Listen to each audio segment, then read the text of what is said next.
नमस्ते। आज हम बात करेंगे दिल्ली शराब नीति केस की। ये एक ऐसा मामला है जिसके दो पहलू हैं। एक तरफ कहानी है करोड़ों के करप्शन की और दूसरी तरफ दावा है कि ये सब एक सोची समझी राजनीतिक साजिश है। तो चलिए एक खास सोर्स के नजरिए से इस पूरी कहानी को परत दर परत समझते हैं। इस कहानी की शुरुआत होती है एक बहुत ही नाटकीय और ऐतिहासिक घटना से। 21 मार्च 2024 ये वो तारीख थी जब भारत के इतिहास में पहली बार किसी सिटिंग चीफ मिनिस्टर दिल्ली के मुख्यमंत्री अरविंद केजरीवाल को गिरफ्तार कर लिया गया। तो देखिए, इस पूरे मामले में दो बिल्कुल अलग अलग नैरेटिव चल रहे हैं। ऑफिशियल स्टोरी ये है कि ये एक नई शराब नीति से जुड़ा बहुत बड़ा करप्शन स्कैम था, लेकिन जो काउंटर नैरेटिव है, जिस सोर्स की हम बात कर रहे हैं, उसका दावा है कि ये एक विपक्षी पार्टी को खत्म करने के लिए रची गई पूरी तरह से बेसलेस पॉलिटिकल साजिश थी। ठीक है, तो चलिए अब इसमें थोड़ा और गहराई से उतरते हैं। सबसे पहले बात करते हैं इस केस की सबसे बड़ी घटना की, एक मुख्यमंत्री की गिरफ्तारी। सोर्स का दावा शुरू से ही बहुत बोल्ड रहा है। उनका कहना है कि यह पूरा केस इतना खोखला था, इतना कमजोर था कि सोचिए, करोड़ों के घोटाले को साबित करने के लिए सीबीआई के पास सबूत क्या थे? पेंसिल से लिखे कुछ कागज के टुकड़े। जी हां, बस यही।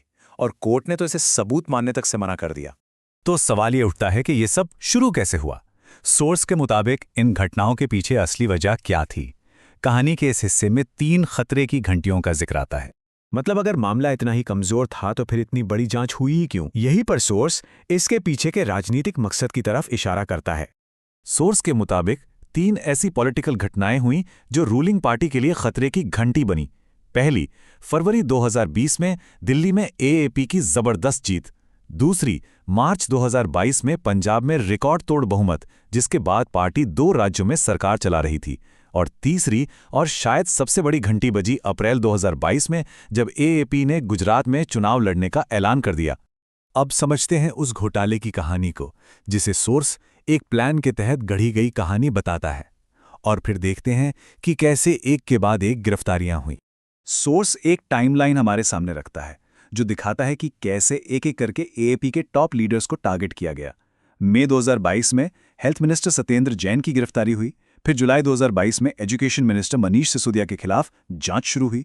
फरवरी 2023 में उन्हें गिरफ्तार किया गया और आखिर में मार्च 2024 में खुद मुख्यमंत्री अरविंद केजरीवाल को किंगपिन बताकर गिरफ्तार कर लिया गया।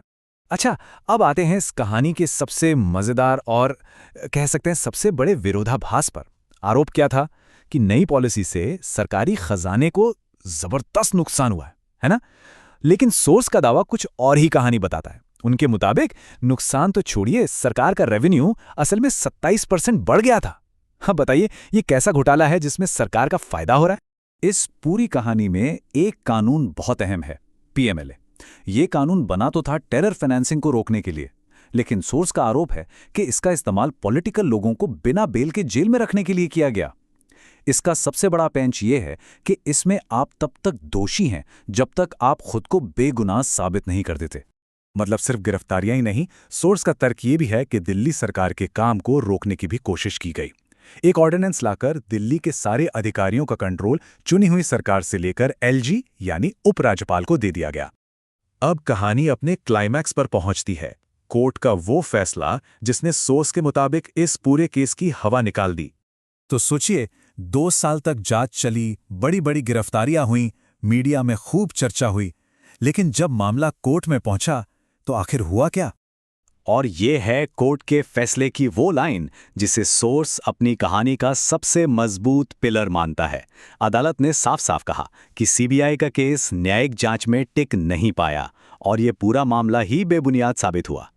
कोर्ट ने सबूतों के क्वालिटी पे भी बहुत गंभीर सवाल उठाए। मनी ट्रेल का जो मेन प्रूफ था वो पेंसिल से लिखे कागज थे, जिसे कोर्ट ने रिजेक्ट कर दिया।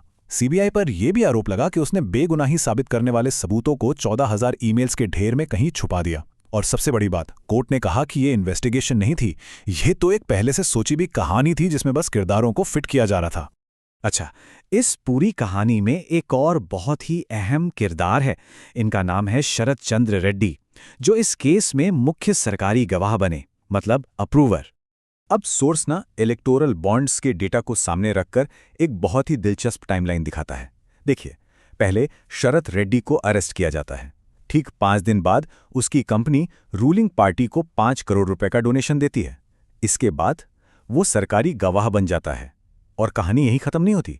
2 महीने बाद उसकी कंपनी उसी पार्टी को 25 करोड़ रुपए और देती है। ये जो टाइमिंग है ना, इसी पर सोर्स सवाल उठा रहा है। कोर्ट ने प्रोसिक्यूशन की कहानी में एक और बहुत बड़ी लॉजिकल कमी की तरफ इशारा किया। कोर्ट का कहना था कि अगर ये पॉलिसी वाकई एक साजिश थी, तो सिर्फ डिप्टी सीएम ही आरोपी क्यों हैं? इस पर तो एलजी ने भी साइन किया था, फिर तो उन्हें भी आरोपी बनाना चाहिए था। चलिए अब इस कहानी के आखिरी हिस्से पर चलते हैं, जहां सोर्स इस पूरे मामले को सिर्फ एक केस नहीं बल्कि एक बड़े पॉलिटिकल पैटर्न या टेम्पलेट का हिस्सा बताता है। सोर्स का जो फाइनल आर्ग्यूमेंट है वो ये है कि ये जो कुछ भी हुआ ये सिर्फ दिल्ली या किसी एक पार्टी की कहानी नहीं है। ये एक टेम्पलेट है, एक मॉडल है जिसे बार बार इस्तेमाल किया जा सकता है। और ये है वो टेम्पलेट जिसकी सोर्स की बात कर रहा है। स्टेप 1, सेंट्रल एजेंसियों से जांच शुरू करवाओ। स्टेप 2, मीडिया ट्रायल चलाओ। स्टेप 3, पीएमएलए जैसे सख्त कानून लगाकर सालों तक बिना बेल के जेल में रखो। और स्टेप 4, जब तक कोर्ट का फैसला आएगा तब तक चुनाव भी खत्म हो चुके होंगे और जो पॉलिटिकल डैमेज करना था वो हो चुका होगा। तो आखिर में सवाल ये खड़ा होता है कि ये जो पूरी कहानी सोर्स ने हमारे सामने रखी है, जिसमें एक राजनीतिक दुश्मन के खिलाफ कथित तौर पर एक साजिश हुई जिसे बाद में कोर्ट ने भी बेसलेस पाया, ये कहानी हमारे देश की जांच एजेंसियों, पॉलिटिकल पावर और इंसाफ के बीच के रिश्ते के बारे में हमें क्या बताती है? ये एक सोचने वाली बात है।